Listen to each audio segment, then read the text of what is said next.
Homsters. Yeah, what doesn't kill us makes us stronger, right? I mean, again, it's not something to be happy about in any way. It's a very sad situation, unnecessary, absolutely. But I believe that we will come out of this stronger. We are fighting for the right cause, and at the end of the day, we'll prevail. Hello, Recursive community. Today on the podcast, we welcome a Ukrainian entrepreneur who is currently in Sofia. Dmitriy Aleksandrov is the CEO of Homsters, a SaaS provider of automated digital marketing solutions for property segments. For 8 years, he grew the company from an idea to a Proptech business running in 5 countries. Homsters was acquired by the global media company Ringier at the end of 2022. But Dmitry is still steering the wheel to scale the company solutions even more. Dmitry, I'm very happy that you're here. Thank you for having me. I encountered your story just recently, and I was very inspired by that. And I encourage also more and more people who are not with a Bulgarian background to develop their businesses in this part of the region. And I think you're like a great example. Tell me, I would like to bring you a bit back in time and to check where your story started. So you were born in Ukraine? Yeah. You grew up in Ukraine? Yeah, I'm born in Ukraine, the Black Sea coast, a place called Ep.72 in Crimea. I grew up there, then went to study in Kiev. I also briefly studied in the United Kingdom. Went to college there. I was very, very useful for my career, and then went back to Kiev and went to International Economics University there. And what did you dream of becoming as a grown-up back then? It's interesting that for many people, what they go for when they're young is very different from what they end up being, right? But for me, it was, so I went to study international economics, and that's what I'm doing at the moment. I'm running an international business. So it's kind of, always saw myself doing business. That's what I'm doing now. Yeah. I guess back then still the opportunities in the tech sector weren't that visible as they are now. Yeah, I mean, back in the day, it wasn't that clear what exactly the business meant for me, right? And the industries that I went into eventually, the fintech, the Proptech, they probably were non-existent back in the day or just emerging. But yeah, by the start of my career, that's actually something that I went into. And did you think that you're going to become an entrepreneur one day? Yeah, for sure. Oh yeah. So do you have this in your family as well? Okay. Yeah. My family, my dad used to run a business. So my brother is also a successful entrepreneur. And I saw the same picture, same career for myself. Yeah. And I guess you also experienced together with them the highs and the lows of running a business as usual. Oh yeah. I mean, with my family as well, like my parents, they had some rough times in the 90s. But yeah, they managed to overcome all the hurdles that went their way. And end of the day, they did well. And I hope I could do the same. So you worked as a project and product manager in the fintech space. And before that, you were also in the telecom industry. You joined Homsters afterward.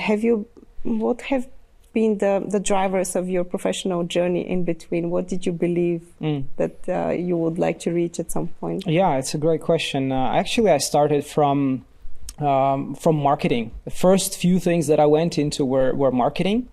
And then back in the day, I worked in a retail bank.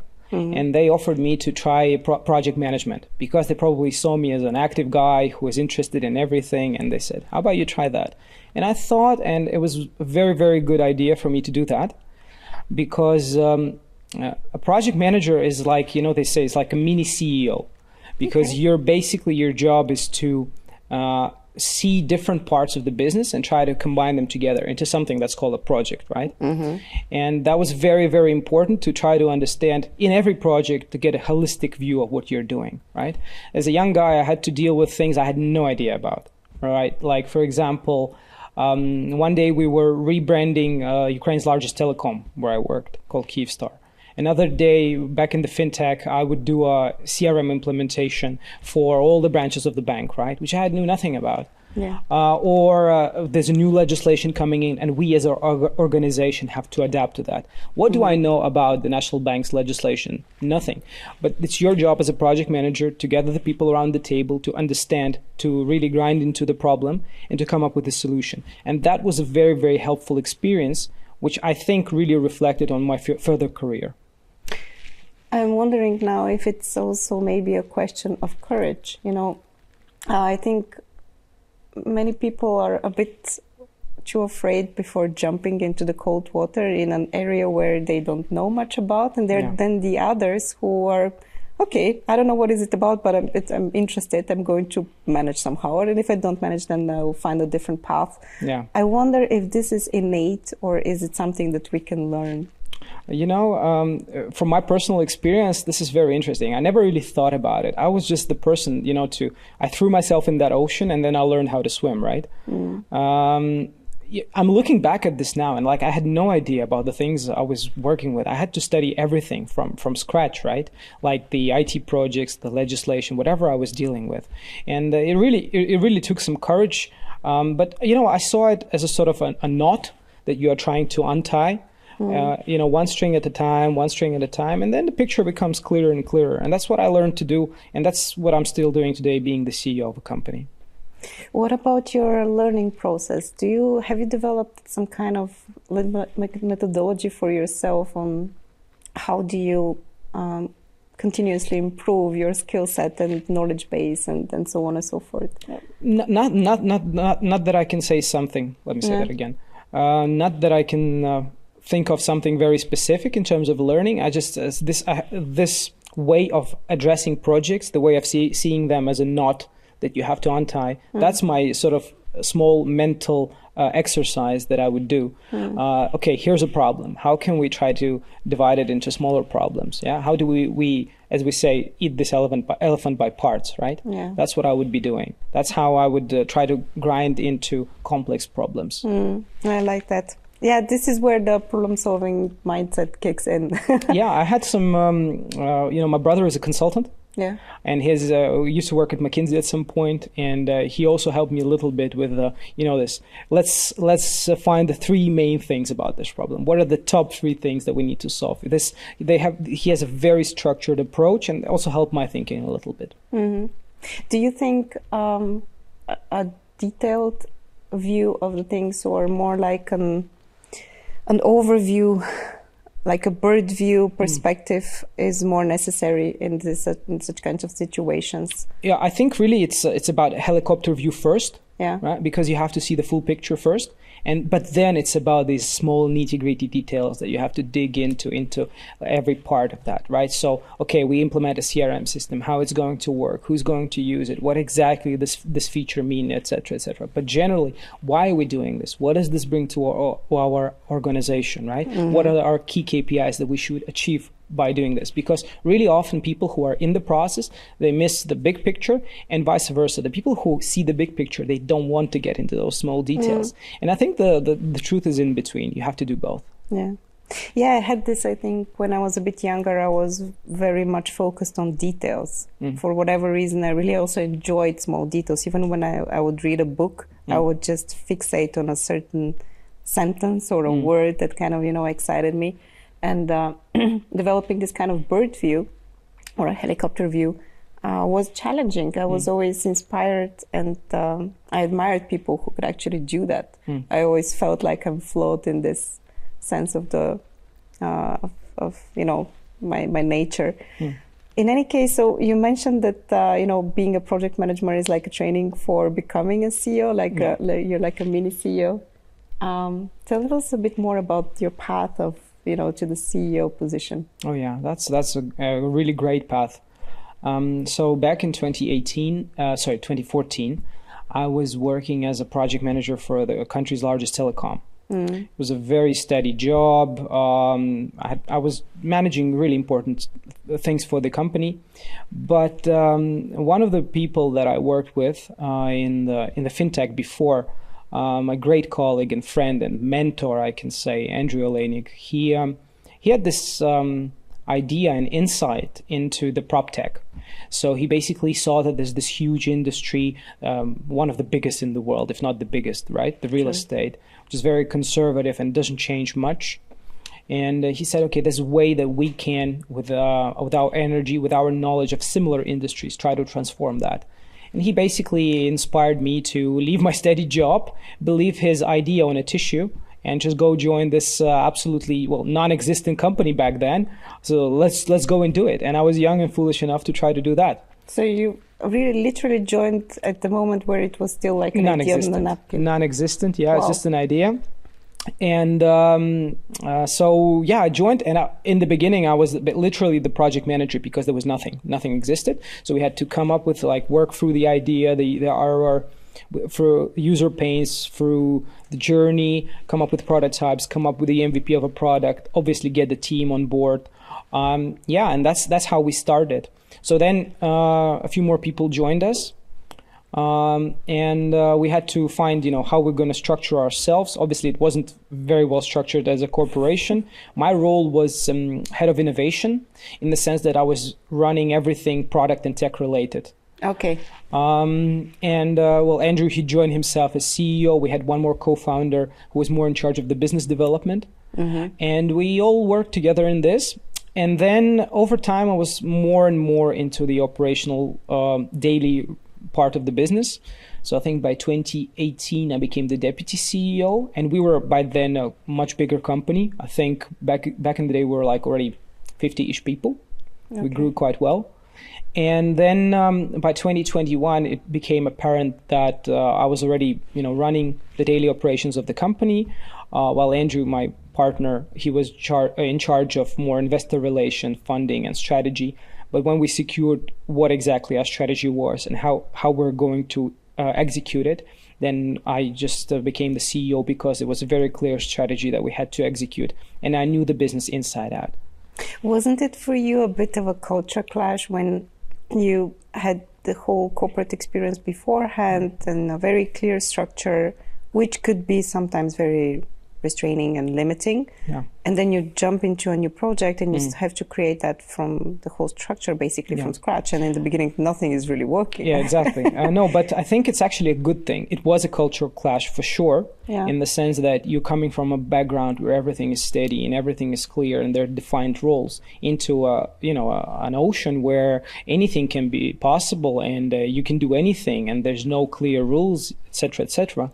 So it was, but on the other hand, I think it was really a great thing because I had back in the day when we started, I had already 4 years of corporate experience. So I knew what corporations were like, and not just some companies, like Ukraine's biggest telecom, one of the largest retail banks. So I knew what a company should be like when it grows.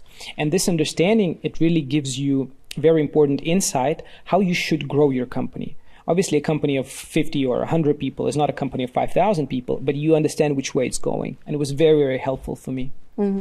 I think especially the younger generations, they kind of dream of, founding their own companies, becoming part of a startup. But I felt very similar like you, having a bit of I wouldn't say corporate experience. I think the biggest organization that I've worked for is around 700 people.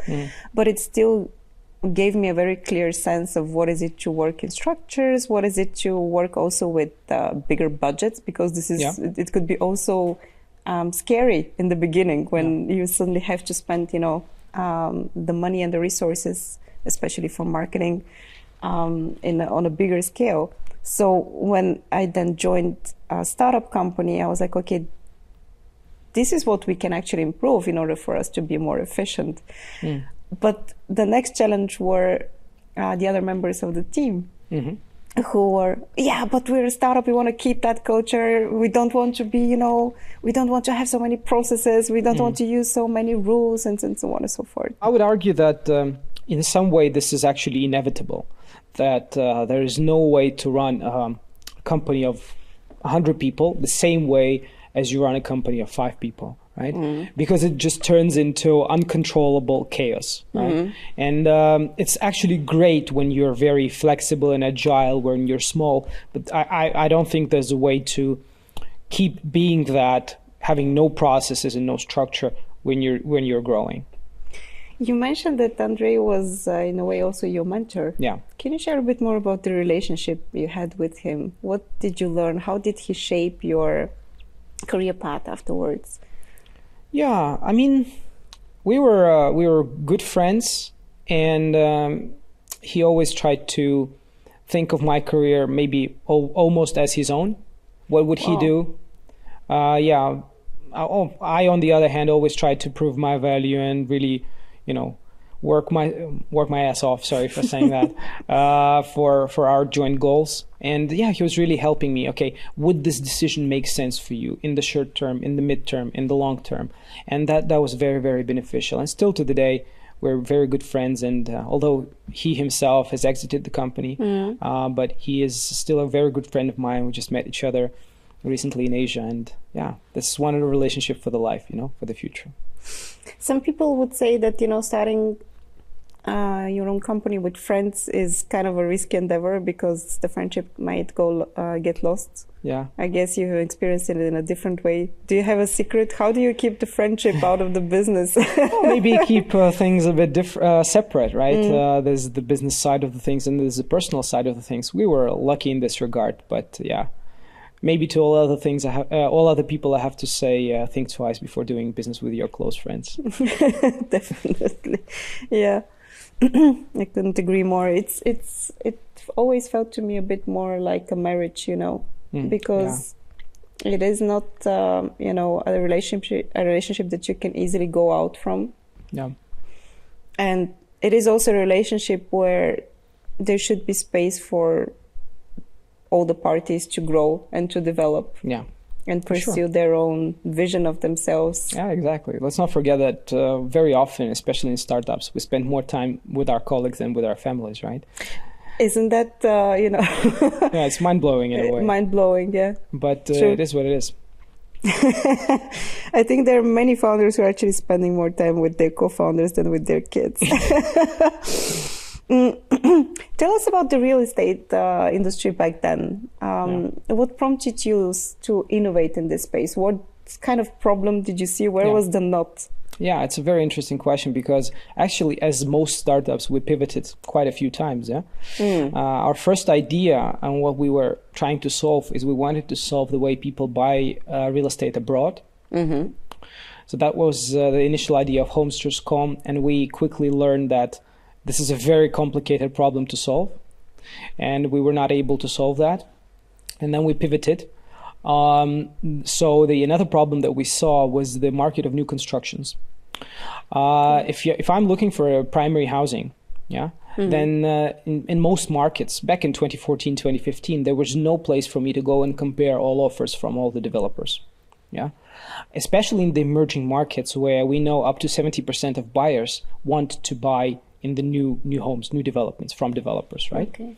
And this area had a huge revenue potential, but at the same time was very much neglected by the classifieds because they would just have their listing model, and that would be primary for the secondary market. And when you have a property project, there would be no place for a customer to go compare them. So that's what Homsters became about. We believed in new constructions, and we said we're going to create a product that's going to help people compare the new developments, and we're going to work with property developers to for them to list with our portals, for them to get leads from us and to get transactions from us. And that's the model that we were able to scale to different markets across the world. How did you pick the first markets? Yeah, it's a very interesting story. So I mentioned we had another co-founder, Maria. She had a digital marketing agency. Okay. And some of her customers were property developers. And some of the biggest customers were in Kazakhstan. And actually like one or two largest developers in the country back then were working with this agency. And by talking to them, she realized that in that market, there was no product for them. And we combined the product. We had this cross-border product by then.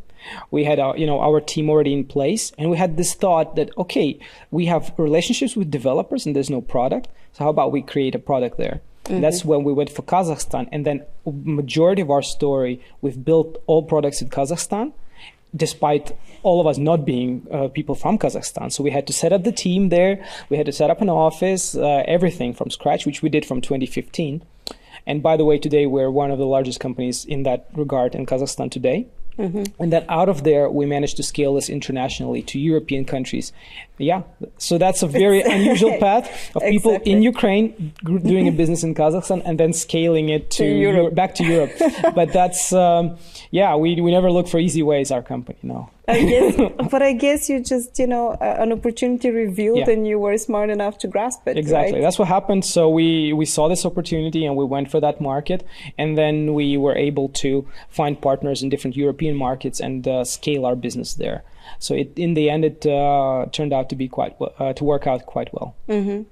And I guess these developers in Kazakhstan, they were also your early adopters. So you were able to optimize the product according to their needs. Exactly. So that was a really unique opportunity that we had a direct contact with them from the digital marketing background. So we were able to really go show the product, ask them how does this solve their pain points.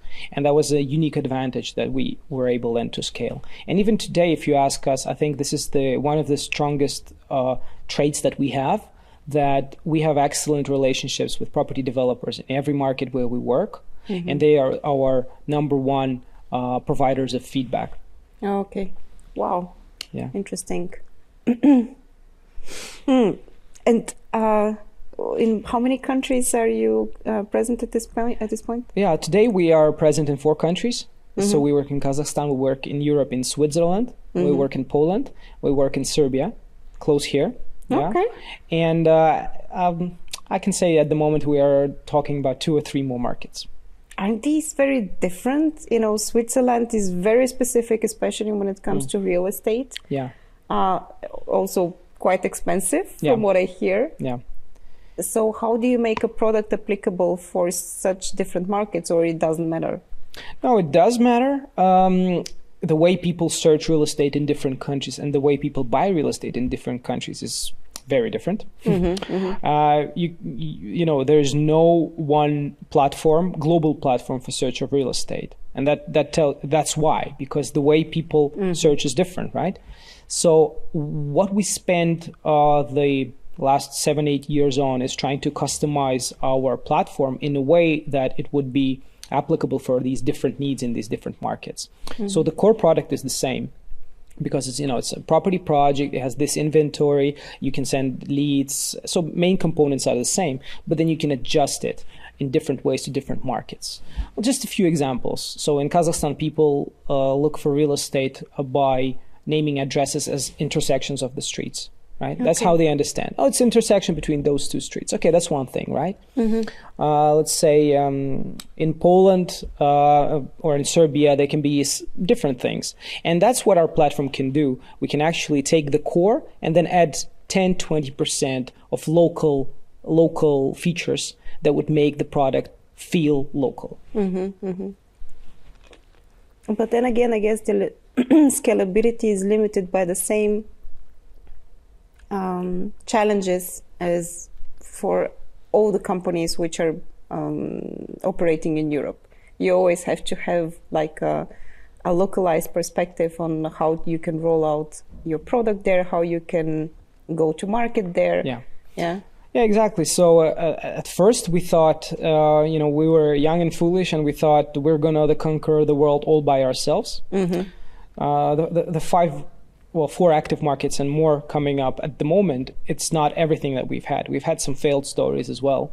Tell me about them. Yeah, it's the best. Well, for example, at one point we thought, okay, we need to go more actively in Asia because there's a lot of new developments there. No product, everybody wants that. So we picked a market. We did a lot of analysis. We decided to go start a project in Vietnam. And it was a very, very hard market to crack for different reasons, including, I would say, some cultural differences with the local team where you have to adapt to the way they think, the way they do business, also partnerships, the way you organize these partnerships with the property developers and things like that. And end of the day, we were not able to do that. We did not have enough funds to keep working on that market, so we had to scale back. And that taught us that, the real estate markets require a lot of funding and a lot of local understanding. So the way we scale today is via partnerships. So we would not go to Switzerland by ourselves or to Poland by ourselves, but instead we would find a local partner, a company who is willing to enter the segment, which we know how it works, we have the technology for, and we have the know-how.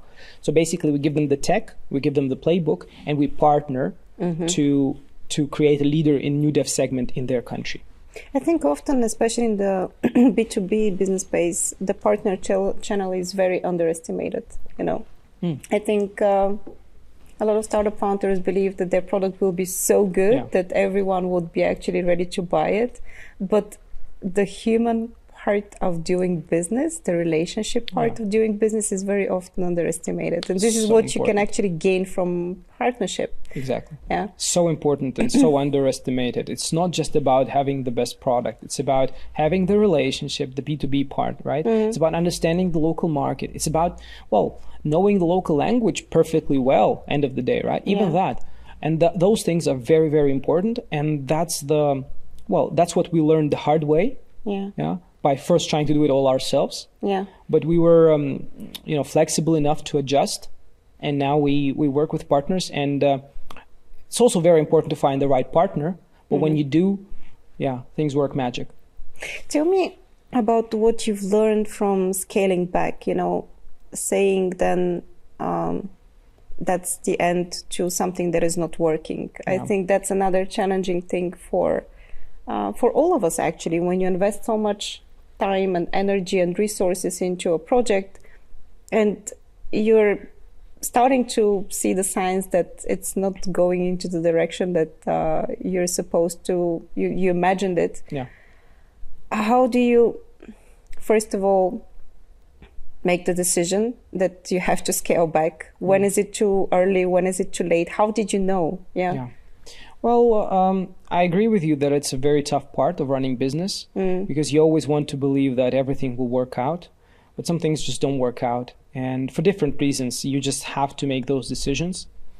We had to make quite a few. Yeah.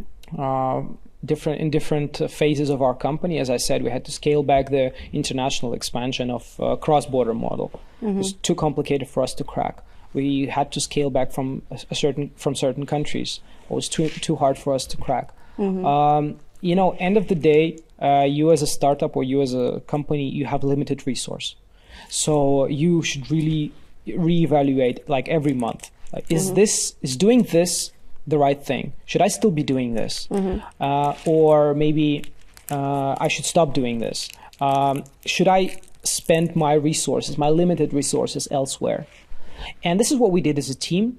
So we would, always have these management meetings and management offsites where we would constantly reevaluate our opportunities. And we had to make these tough decisions. I really remember us sitting around the table and voting. We literally were voting who thinks we should do that and who should do that. And did you go with the democratic vote, with the democratic decision? Yeah, exactly. But we were usually on the same page. It's like we were a like-minded group. So it's not like, it was not personal, definitely not. It was just the decisions that we had to make and we made them. I have a question here that I've prepared, but I think it's very obvious what your answer is going to be. I'm still willing that we talk a bit more about it. If you have to evaluate the importance of the team in a startup and the importance of a product, which will be actually more important, and maybe does it change in the different stages of a company? Yeah. For me, I think you can see from my story that it was always about our team because we pivoted more than one time. So we changed our product. Yeah. If you have the right team, then you can always change your product. Right? If you have a great product and you don't have a team, then for me, it's the worst situation to have. You know what they say, culture eats strategy for breakfast, right? So that's what I firmly believe in, that, with the team like ours, we were able to do magic things. And, in a startup, you cannot always hire people by processes because you don't have the processes. You cannot expect what's going to happen. You can hire people by values. And that's what we did, right? So we had a set of values, and whenever we're hiring somebody, and still we do that today, is this a person that fits our values? And if yes, then we can move forward. If not, even if you're an amazing person, we shouldn't hire you. You shouldn't be part of our team. How did you choose these values? Did you have something like a facilitated workshop? Maybe you can share a bit more practical tips on how do you do that in a startup company? Because I think this is something that remains often quite invisible. Yeah. We hear that from corporations which are, starting to evaluate their culture, and they write their vision and their mission statement and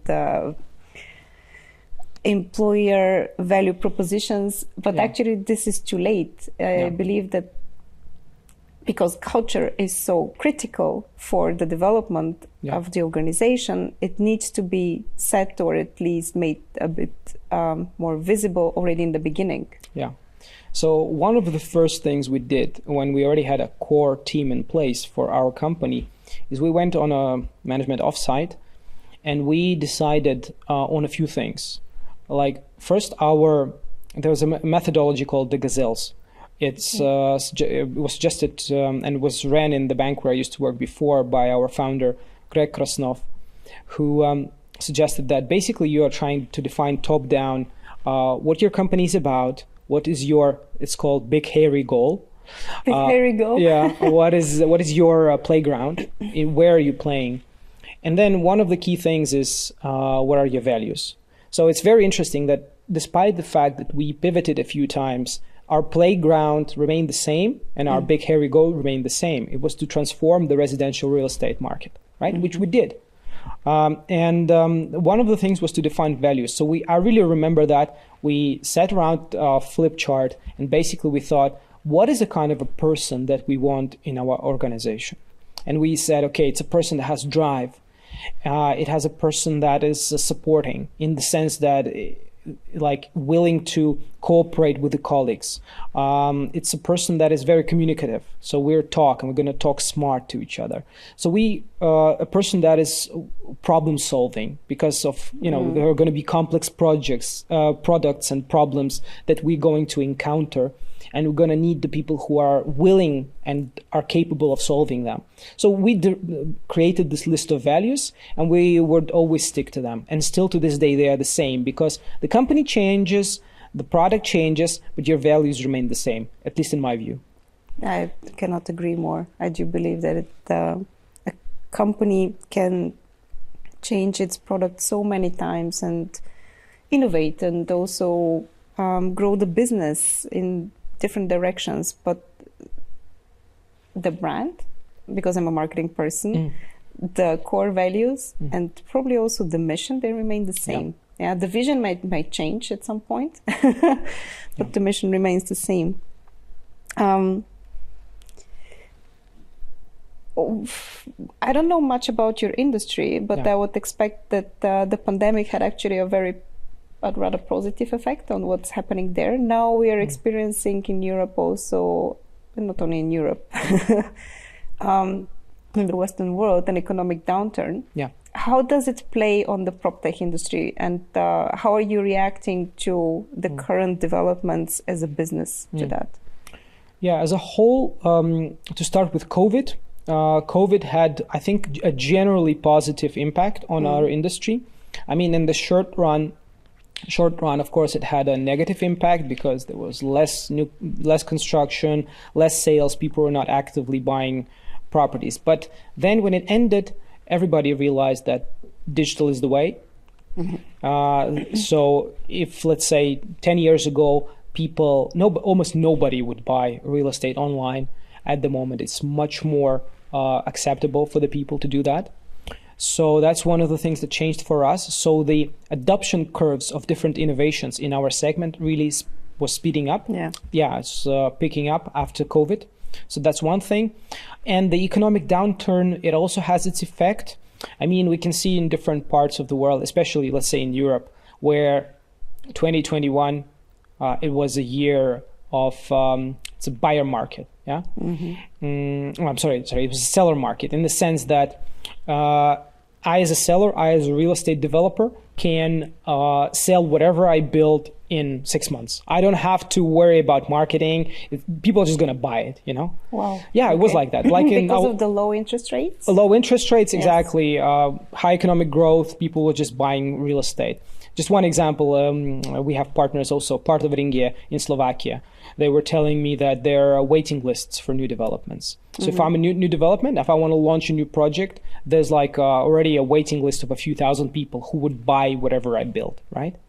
So it's a very hot market. And we, as a Proptech, we have solutions for the seller market.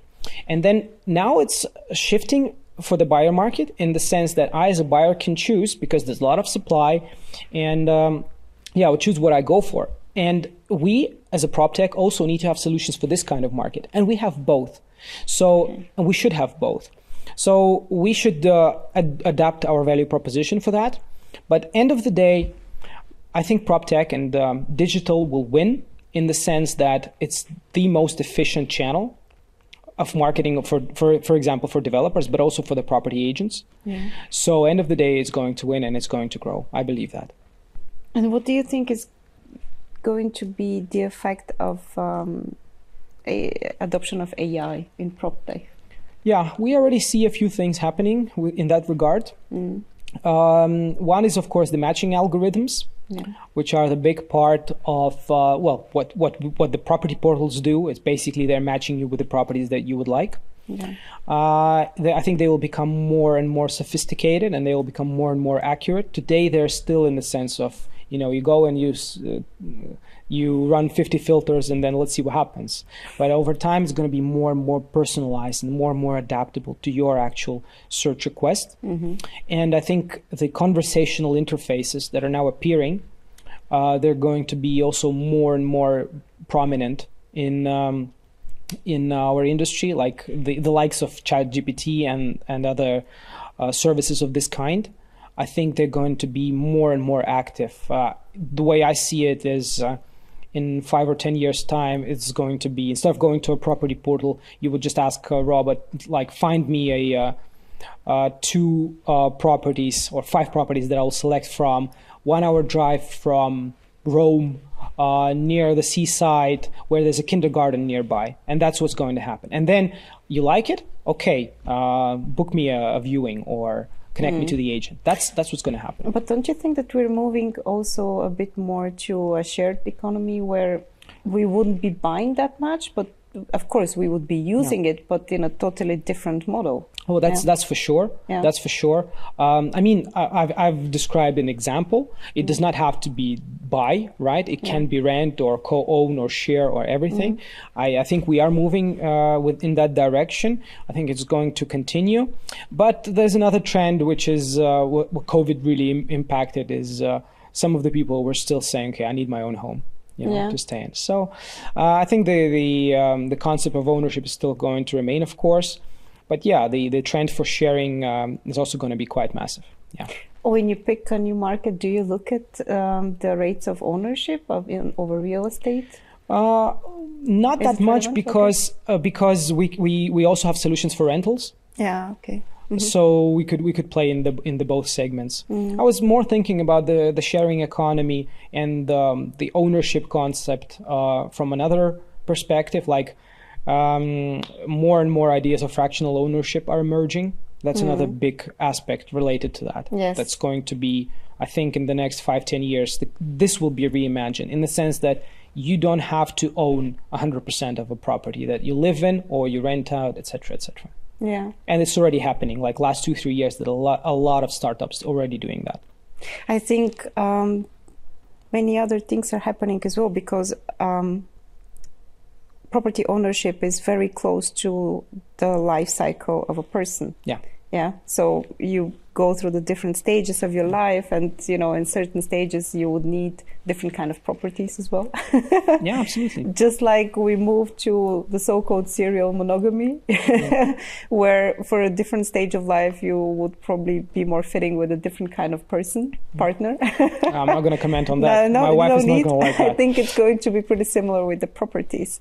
I don't see us making such lifelong commitments, but then we would also need this kind of models of ownership that are much more flexible to, am I a single person now? Am I a couple? Am I a person with 1 kid, 2 kids, 3 kids, 5 kids? Exactly. And the liquidity component is one of that. Like, today if I want to buy or sell a real estate, that's a process for the months, right?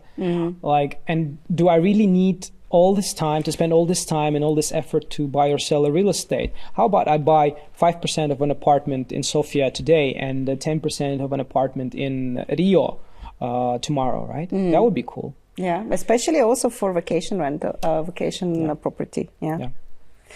Okay, it's an exciting future that is coming ahead of us. Tell me, what kind of a mindset do you need to build as a leader to set up the team for an international success? What did you learn from the perspective of an organizational builder? I think there are a few components to that, which I would like to highlight. One component for me was always trying to empower the team. I am a strong believer in the fact that if you empower your team and if you let them make decisions, then the output is going to be huge. It's going to be really, really positive, other than you just telling them what to do, right? I really believe in that. I believe also in the idea of, what's called turquoise organizations. We are not there, but I believe in this concept generally, that organization where people are empowered and they really believe in the goal of the company, then they would be 10 times more proactive, 10 times more efficient, etc., etc. So I really believe in that, and that's what I try to do every day with my team. Not tell them what to do, but ask them how would they do it, and ask them to find the solutions to achieve our goals. So that's one component. The other component I think is very important in the international scaling part, which you mentioned. It's being open-minded and being very flexible, because people think and work very differently in different parts of the world. And you have to accept that, you have to understand that, and you have to be open for that, which is what we learned also by working in Central Asia, Middle East, Europe, and other parts of the world. You have to embrace how different we are and be flexible to work with different people every day. Yeah, here steps in the cultural diversity. Yeah. I would like to come back to the power of empowerment, I'm going to say it again.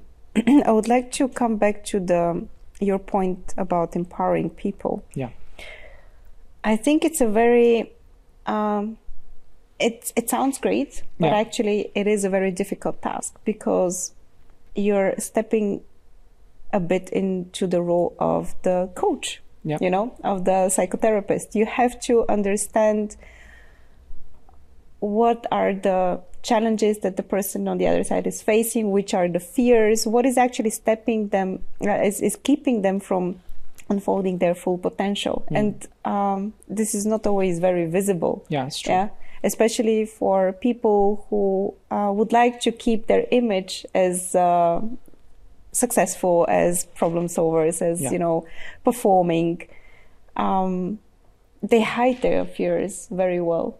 Yeah. So I wonder, would you have some tips for other leaders on how to develop their empathy and also their approach as empowering leaders towards the organization? Because I think the organizations of the future will need more and more of that. We are going into an age where organizations are going to become much more entrepreneurial. Yeah. And this kind of leadership is going to be more needed. But it requires a very different skill set. Yeah. Well, for sure. I think one of the tips or tricks that was very helpful for us is something we already talked a little bit about, is hiring the right people. Okay. Right? Because as you said, you have to search for people with drive. You have to search for people with problem-solving skills, the people who would be supporting each other in the process, people who are willing to talk if they have a problem or if they have a solution. It's so important. So that's a big part of that. Another big part for me is, it sounds simple, but sometimes it's so hard. It's just talking to people, It's just talking to them. It's treating them with a lot of respect and talking to them. Like, okay, what's on your mind? What do you think? Do you really believe in the solution? Please don't say you do believe in this. If you don't believe in this, please speak out. That kind of stuff. And it's easier said than done, but this is what we do every day. Just talk to our team. How would you do it? Do you believe in this solution? What can stop us from achieving that? Stuff like that. Yeah. It's an interesting... yeah, it is very complex. I think maybe for some of us are more talented in doing that because we are already empathetic and extrovert. For others, it will be more challenging. Yeah. I have a secret card up my sleeve that my wife is a psychologist. Wow. Okay. Now that explains everything. Yeah. She helps me with that. Sometimes I actually bring up complex work situations to her, and she helps me understand it from the psychology point of view. Yeah. And that's very, very helpful. She's my partner. She's a partner in my business, although she's not employed there. That's cool. That's cool. I love that. Have you been in therapy or coaching yourself at some point? Therapy, yes. Yeah. Not coaching. You mean, I went to a psychologist myself to try to understand some of the fears and some of the problems that I have. I went for a few years. It really helped me. Yeah. Yeah. I can report about the same. The reason why I started going to a therapist was exactly because I wanted to be a more effective leader. And at some point, it became very visible that certain issues that I have with myself, with, childhood patterns, traumas, and so on and so on, are actually affecting the way that I act as a leader. Yeah, exactly. It's very, very connected. But we don't speak much about it. I mean, we quote all those big books that are on the famous lists of CEOs and so on and so forth. Yeah. But I think, in a way, sometimes we need to go a bit deeper. Yeah. And explore what's beneath the surface, what is the tip of the iceberg on the other side. I agree 100%. Yeah. I can just give you one example of what happened to me. So I'm always taking responsibility for all kinds of things. Even the things that I cannot control. I'm very nervous about this, and sometimes it's killing me. Things that I cannot influence. And my psychologist really helped me understand that there's just some things out of your control. You're not God, and you're not able to control everything, and sometimes you just have to accept. And this is for somebody it might be obvious, but for me it was a thought that really helped me. It's very interesting how you can read a sentence or you can hear it again and again, and it sounds logical, and it's like, yeah, of course. I mean, why would I worry so much? It doesn't help solving the problem in any way. And then there are the moments where you kind of like experience it on a emotional and visceral level, and the same sentence comes again, and then now I understand it. Yeah, for sure. So I think the therapeutic process is less about learning the right sentences or the right answers to your questions, but it's more about transforming your emotional interior than learning new stuff. And I think this is the big difference between just reading a book and going into therapy. I agree. Couldn't agree more. Yeah. But you are enlightened at home already about the process of therapy. Oh, it's never-ending story. Therapy is just, you can always do it. What about managing such a dispersed team? I mean, you have a team now still in Ukraine. Yes, in Ukraine. You have the team in Singapore. Yeah. Switzerland, maybe? Tell me, Yeah, we have teams in different locations. We have a team in Ukraine. We have a team in Kazakhstan. We have a legal team and financial team in Singapore. We have partners in those other locations that I mentioned. So there's... I think it goes back to what we just discussed about understanding and embracing that people are different. And you have to accept them for what they are, but also lead them towards a single mission that you have, and single vision and single values that you have across your organization. Because our values are the same, whether you're in Ukraine, or Kazakhstan, or Singapore, right? This is what we believe in, and we believe it regardless of where you are. So it goes back to that. But I just like to use this opportunity also while I'm talking about my team to just give a huge, huge shout out to my team in Ukraine, our team in Ukraine. Wonderful, resilient team. I couldn't be proud of them more for what they did during the last year, despite everything that fell that way. I guess also for the other team members, is challenging to relate to what their colleagues are experiencing. Yeah. We were lucky in this regard because people, we are all very like-minded. We believe in certain things. Again, it all goes back to the values. We believe in certain things. I personally believe that, you cannot, you cannot kill, you cannot steal, you cannot break each other people's life. You cannot capture other people and torture them and things like that. And we all believe that. And I think all the people who believe that, they know whose side to choose in this war. Mm-hmm. Mm. You yourself are based in Sofia? Yeah. With your family? Mm. How do you feel now being physically away from the team and what is happening in Kiev? Yeah, it's very tough. I mean, the remote working part is okay-ish in the sense that I think we all got used to it during COVID. Yeah. Mm. But you're probably also not even able to visit Ukraine. Well, Yeah? not at the time. Well, I mean, Yeah. the part that you're not able to shake hands and look people in the eyes and, just be there, of course it has a negative effect. But I really hope that we're going to be soon in a situation where it will be possible again, because I'm homesick, want to go home, and so is my family, and let's just hope we'll have this opportunity soon. But business-wise, we're managing. Yeah. Did you feel like you found a second home here in Sofia in a way? I thought that, we've been here almost 1 year. The people of Bulgaria were very, very welcoming to us. They treat us like their brothers and sisters. I really, really appreciate that. We just learned that recently that Bulgaria was also a huge aid to Ukraine throughout the last year, which we're also eternally grateful for. So I actually feel great here. I like this country a lot. It's a sunny place. It's a very welcoming place. So I like it here a lot. Yeah. I think especially in our community, this bubble of the startup and the tech ecosystem is on the side of most probably of Ukraine in this situation. I was very disappointed in the beginning of the war when I saw so many people in Bulgaria being supportive, or maybe actually fearing Russia, so they would actually pick the other side. It made me feel really ashamed.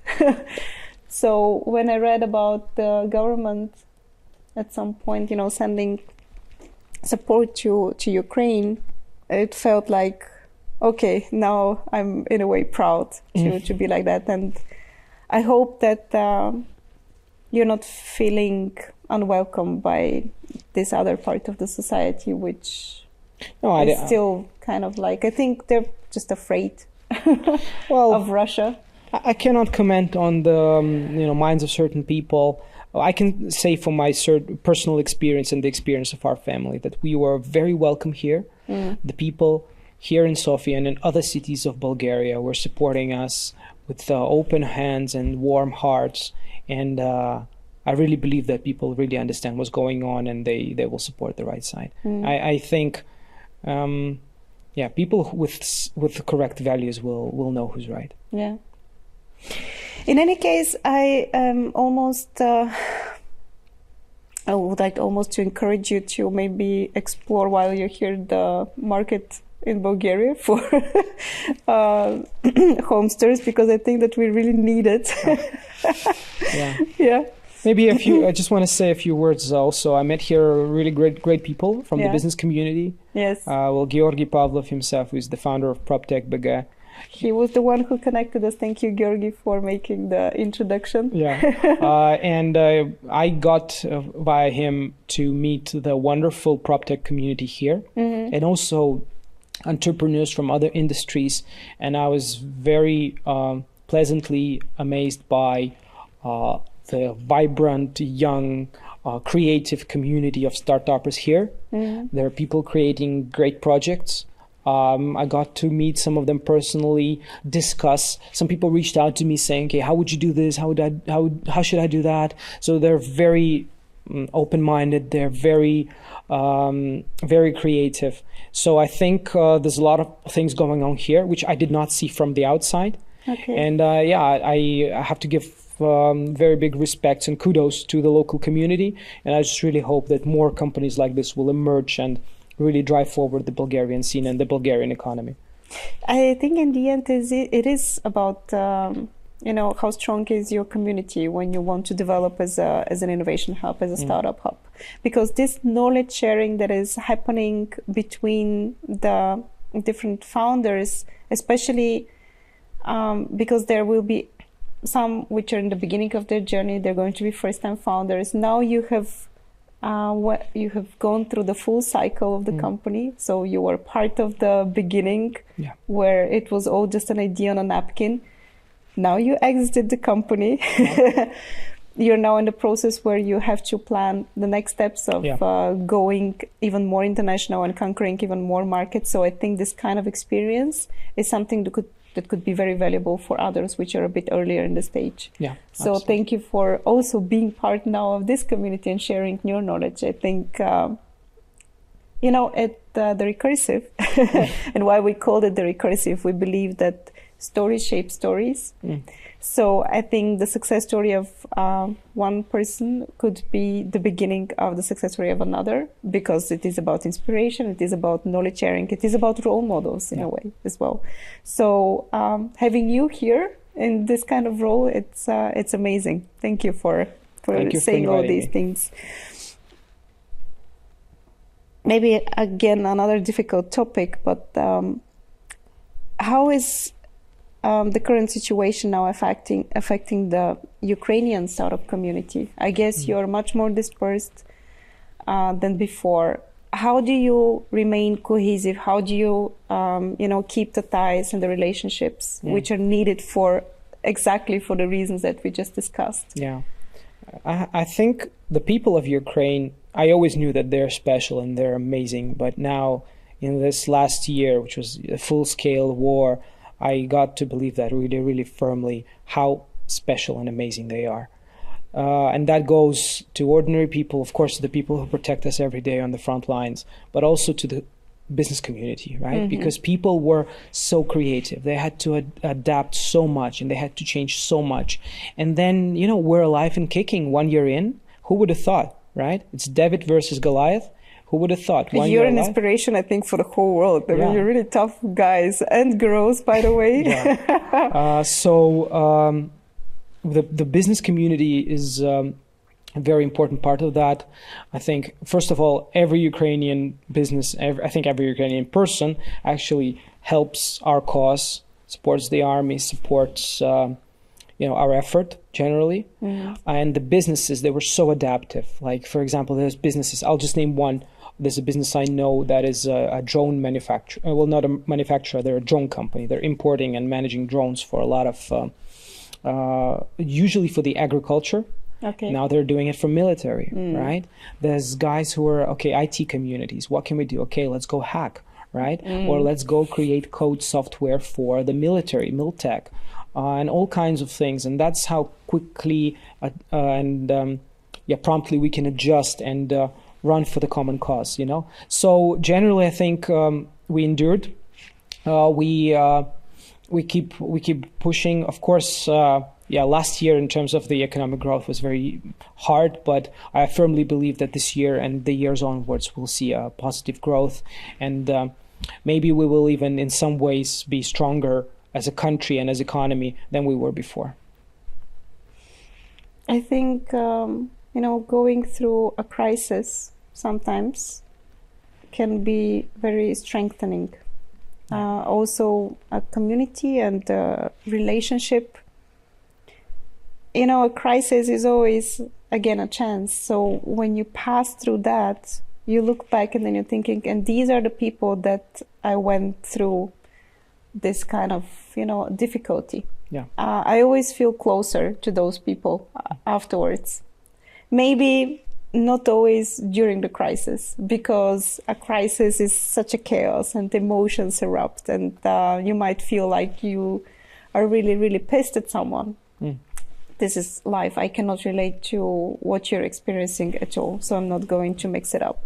But I definitely believe that difficult situations make relationships between the people stronger. Yeah. If they survive, of course. Yeah, what doesn't kill us makes us stronger, right? I mean, again, it's not something to be happy about in any way. It's a very sad situation, unnecessary, absolutely. But I believe that we will come out of this stronger. We are fighting for the right cause, and at the end of the day, it will prevail. Yeah. You're an entrepreneur that actually managed to go through the full cycle of a company. You were there from the beginning, went through all the challenges and the pivoting and entering different markets, scaling internationally. And now you reached the point where you exited the company to Ringier. Yeah. Tell me, who supposed the deal? Who started the negotiations? It was Ringier. They were already a shareholder in the beginning, right? Yeah. So it's quite a long story in the sense we met the guys, I think in 2018 at some event. Just got to know each other, and back then we were looking for some funding. So we told them what they were doing. They were interested.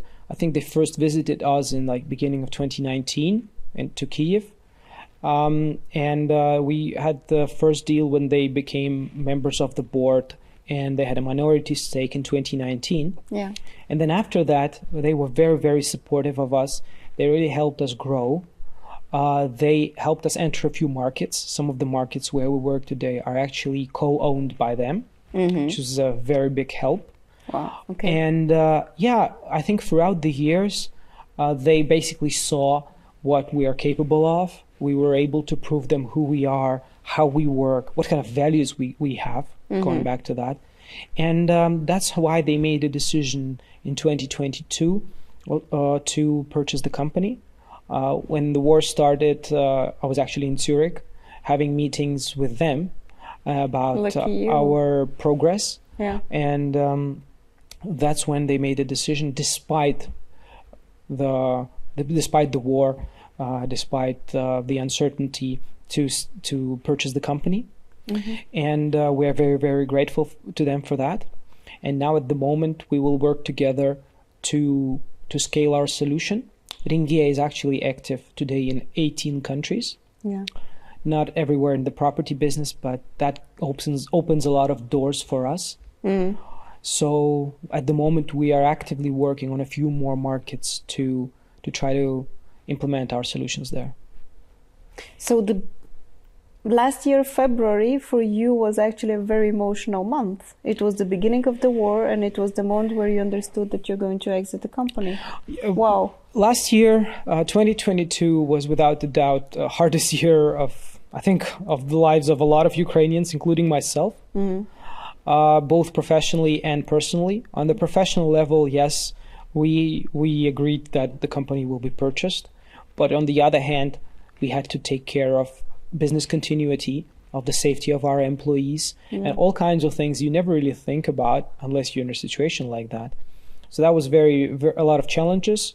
I'm happy to say that we've overcome all of them. Our team is intact. I think all of our employees who are with us a year ago are with us. We've managed to secure their safety, the independence of our offices. So for us, last year was very tough, but at the end of the day, it worked out. But coming back to the exit deal, so Ringier were a strategic investor from the beginning. Not day one, but from 2018. When they started, so when they invested in acquired the first share in the company. Okay. What did you learn about having a strategic investor in your cap table? I guess it's much different than having just a VC, right? You have to manage the relationship in a different way. You have to steer it towards a win-win constellation for both parties, so that the business is actually benefiting from the assets and resources that Ringier could provide. Yeah. Well, for us, this kind of a deal made a lot of sense, we thought. Having them on board with their vast experience in the marketplace business, in the property business. And they actually helped us grow a lot. And I don't think we would be in the position where we are today without them. So for sure, because as I said, they helped us enter new markets. They helped us learn things we wouldn't know without them. So having somebody like this international diversified media company behind our backs made all the difference. So I really think it was to the benefit of all the shareholders and the company in general. So we've talked about your past. We've talked about the current developments on the Proptech scene, on the real estate market. Yeah. We talked about the current situation in Ukraine and how is this affecting you. I would like to ask you a bit more about the future. Yeah. And I've been observing you, and I have the sense that you're actually a very optimistic person. I mean, if you weren't optimistic, you wouldn't be courageous and just jump and believe that from this big knot, you can actually untie it to a point where you actually solve the problem. So obviously, this is a very big part of you. Tell me about your understanding of success, and maybe you can try to describe a situation where you feel like, okay, now everything in my life is at a point where I feel like I have contributed, I am successful. Do you have a vision like that? Yeah.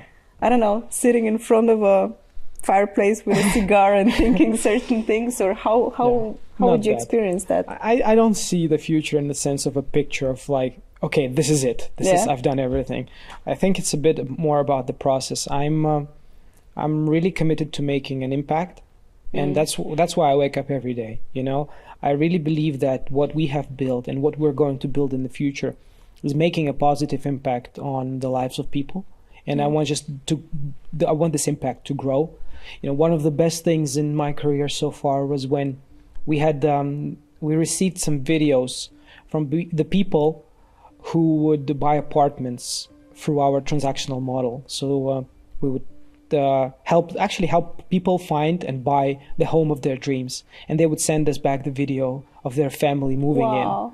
You know, no, it's amazing. It's amazing, and you know, that's when you realize that you've done something right. You know, I would never trade my career for doing something, you know, for a lot more money, but you know, pointless or useless. That's what it's all about for me, and that's why I wake up every day. So what I want for the future is professionally, of course, for us to grow, to be able to scale this business, our model, our experience, our know-how to different markets, and actually help more people, as cheesy as it sounds, help more people find their dream homes, right? Of course, being with that a successful, profitable, and growing business. And for my country, I really hope that we're going to prevail. People will return to their homes, and we're going to be a growing, successful, wonderful country. Yeah, for our kids and grandkids. So I see a vision where you're in your home in Ukraine back, and a lot of many people, you know, tagging themselves maybe across the map of Europe with just moving into their homes. Exactly. all over the world. We just want to keep doing that. We just want to keep helping people find their dream homes, and I think that's a great mission to be on. It is, definitely. I think this sense of belonging and, you know, feeling like you're at home is one of the most important things that make us happy. Yeah. You have a daughter, right? I have a daughter. She's 2 years old. It's wonderful, and yeah. I guess this is also part of the impact that you're going to leave on the world. Yeah, it's true. It's true. Yeah. I have a wonderful daughter, and I just really hope that she'll also be able to be home and feel home and be happy in this world. Yeah. I wish you that too. I love this vision. Thank you. If we can somehow support you in this vision, let us know. We'll definitely keep track of your further developments. And as said, Maybe you can try the Bulgarian market as well. We need you. Yeah, I'd love that. It is necessarily needed. I'd love to pay back some of the welcomeness that I've received here. So maybe. Thank you, Dmitry. It's been such a pleasure having you here. The pleasure is totally mine. Thank you for inviting me, and thank you for being a great host. Thank you. Next on the Recursive podcast, Orlin Dochev is the managing partner at Next Consult.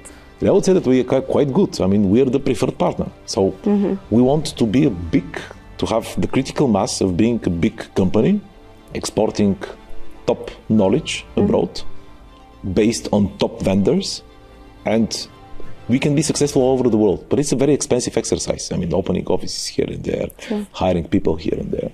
So that's why we are growing by partnership.